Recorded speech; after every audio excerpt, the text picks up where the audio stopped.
let's talk about committee assignments. So the entire Congress changes over every 2 years. Some people come back to their jobs, some people do not, for whatever reason. As a result, the committees are all open. We've been told from other former staffers that there's sort of an underground lobby around committee assignments where some seats are, coveted more than others. What kind of qualifications, if any, do people need for any of these committees? So there's a couple of sensitivities.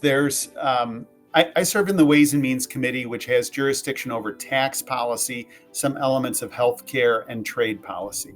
The Financial Services Committee deals with, the banking sector and hedge funds and all that sort of stuff. And so they're all divided up into subject matter. Now, you can come in and you can be a new member of Congress and you could have a great background in a particular area.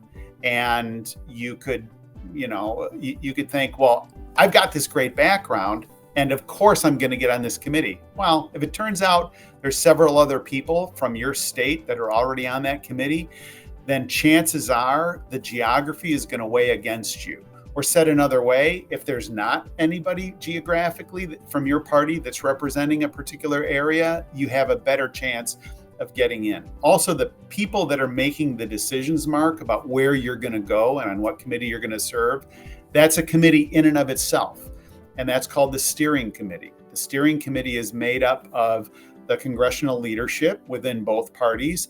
And then there are regional representatives that represent different regions of the country, that members of the Congress in that area elect their regional representative.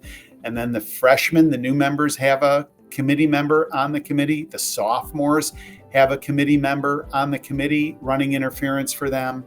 And so there's a collective wisdom that happens. So when the staffers were describing to you an kind of a quiet lobbying thing, there's nothing quiet about it, man. I mean, it's sharp elbowed. People are going for it, making the point like, hey, I'll be great on this committee. I'll be better than that person, and so forth. And so it's very, very competitive. Then when it all sorts out, I served on the steering committee, and there were some times when people would come in and they'd make a presentation to the steering committee, or their name was under consideration, and they didn't get what they wanted.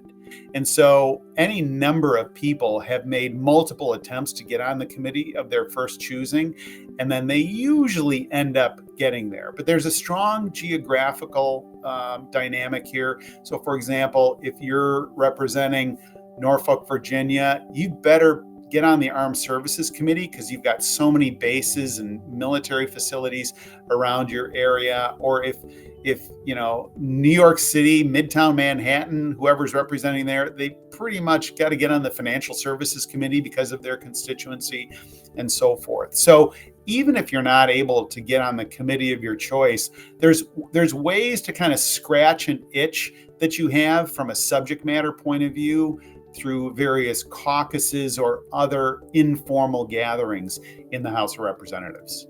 What about committee chairs? How are those selected?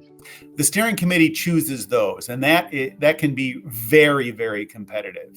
On the Republican side, there are term limits. So, and the rough rule is that a member can serve for 3 terms as the chair or the ranking member on the Republican side. Democrats don't have those limitations now, although they're kind of talking about adopting some of those. So when a vacancy appears, various people can make a pitch to the steering committee that says, I'll be the best oversight chairman you've ever seen in your life, and here's how I'm going to approach it.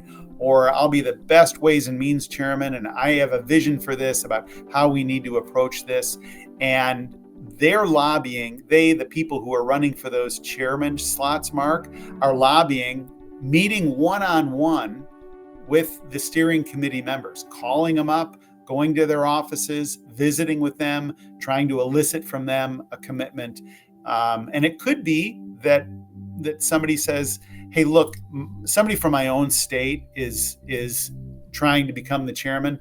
I owe them my first vote, but if they fall short, I'm willing to support you on the second ballot. So there's all kinds of strategies that go into it. And it's hugely consequential. The type of personalities that are chosen to lead these roles can be incredibly consequential.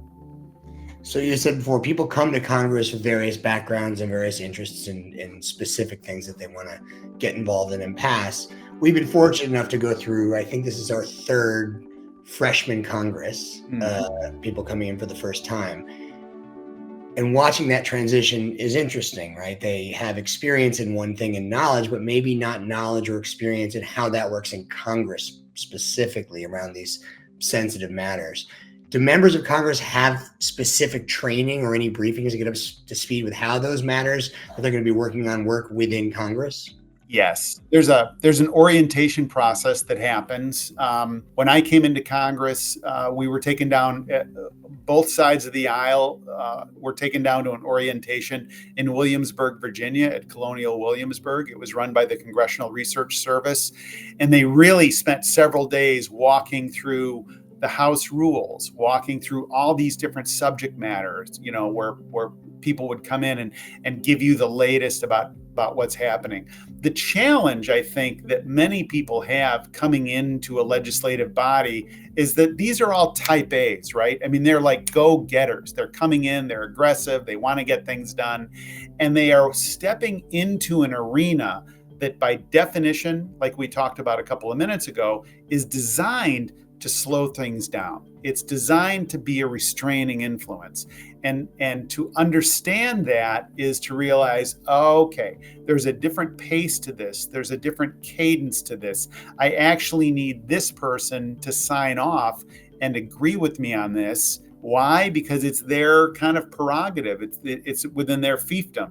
And they may not be able to do anything to help me, but they can stop me. And so it's a lot of lobbying internally is breaking down barriers and talking to people. And you got to be very active in how you're listening to them and not just yeah-ing them, but getting their feedback, taking it. If you can make changes that accommodate them, then make the changes. If you can't make the changes, tell them why and try to persuade them. And if you can't persuade them, then you got to try and end run around them to get it done anyways. But in answer to your question, yes, there's training, but some of it is just a baptism by fire. And I will tell you that some people respond well to that and some people don't. Some people say, this whole place, it's ridiculous. And all they do is criticize the institution, get on social media, critique, dump all over everybody, say, everybody except me is sincere and so forth. And it becomes very self-absorbed in an unhealthy way, as opposed to saying, okay, I understand this. Now I'm going to try and move my agenda and get people moving in the direction that I'm trying to lead them into. So people join day one, there's a bit of a learning curve and adjustment period. Within that or after that, when can members begin introducing bills and then working on their priorities? They can do it right away. So there will be people that will come in and like day one, they're down in the, they've got bills drafted, or they'll, they're all about it and they're moving incredibly quickly. Now, just because a bill gets introduced doesn't mean a bill is going anywhere. So it's got to be introduced, then it's got to be referred out to the appropriate committee, and then the appropriate committee chairman. This is one of these people that will have a lot of say over the subject matter in that particular bill, and whether it's called up for a vote, whether it's given a hearing for consideration, or you could find yourself with a bill that cuts into the jurisdiction of multiple committees. And this happens with some frequency. So it can be a matter that deals a little bit with tax, a little bit with financial services, a little bit with the Armed Services Committee. And now all of a sudden you'll find 2 or 3 or 4 referrals to different committees. And you've got to do one of a couple things. You've either got to get the committee to advance your legislation, or you've got to get the committee to say, you know what, we're going to step back on this. We're not going to assert our prerogative on it, and we're just going to let it pass without us being involved, and we'll consider it then when it's on the floor. But again, all these touch points, it is a very significant contact sport, meaning lots of touches for lots of people along the way.